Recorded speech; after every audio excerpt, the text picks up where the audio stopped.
Welcome to The Explainer.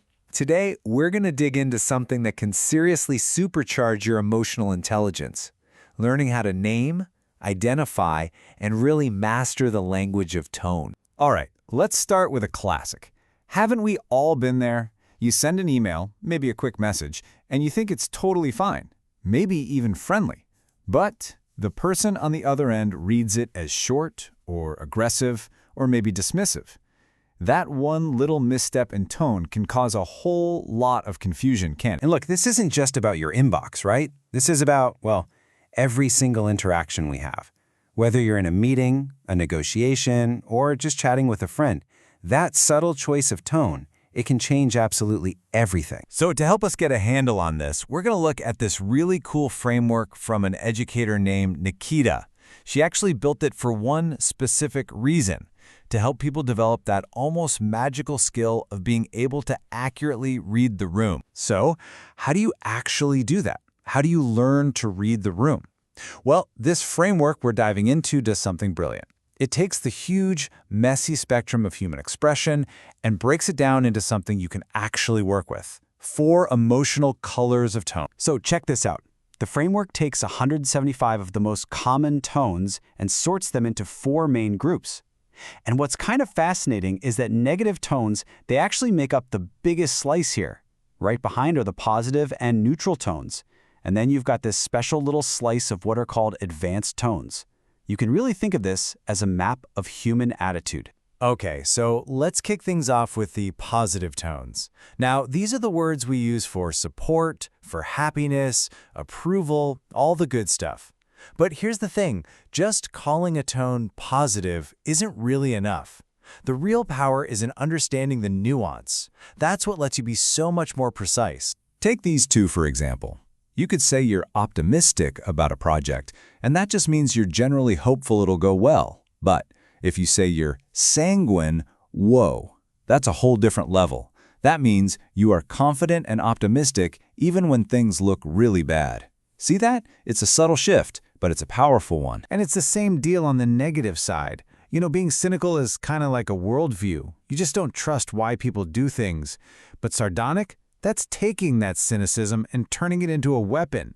It's an active, biting comment that's meant to mock. Much more pointed. Then we've got the neutral tones. And honestly, these are the absolute backbone of clear, unbiased communication. Words like objective or detached, they're all about removing emotion to get to the facts. A didactic tone, for instance, isn't trying to be mean or nice. It's just trying to teach, like a professor explaining a concept. It's purely instructional. All right, and now for that 4th group, the advanced tones. This is where we really level up. These words aren't just simply positive or negative. No, they're advanced because they describe really specific, complex situations. Mastering these is what can truly set your communication skills apart. So take a word like trenchant. A trenchant analysis isn't just critical. Man, it's sharp. It's incisive. It cuts right through all the fluff and gets straight to the most important and often difficult point. Then you've got something like polemical. A polemical tone is argumentative on purpose. It's not trying to find consensus. It's deliberately controversial, designed to stir things up and provoke a strong reaction. You see this all the time in fiery political debates. And oh, this one is fantastic. Lugubrious. This is when sadness is just so over the top and exaggerated that it's almost funny. You know, picture a cartoon character drooping and sighing in the most dramatic, gloomy way possible. That's lugubrious. Okay, I know what you're thinking. 175 words, that is a lot. But hold on, the point here isn't to go memorize a dictionary. No way. The idea is to build your own personal toolkit. And there's a super simple 3-step way to do exactly that. And the method for this is just brilliantly simple. Step 1, you just scan the whole list. Get a quick feel for all the words. Step 2, you take a pen and cross out every single word you already know cold. Don't need them. And step 3, what you're left with, that's your list.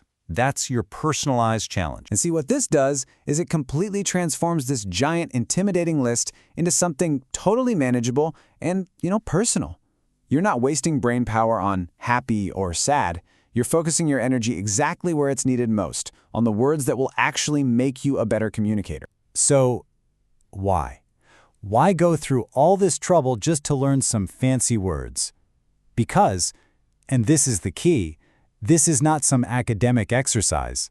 This is a real-world superpower. Think of it like this. Every single new tone you can accurately spot and name, it's like adding a point to your emotional quotient, your EQ.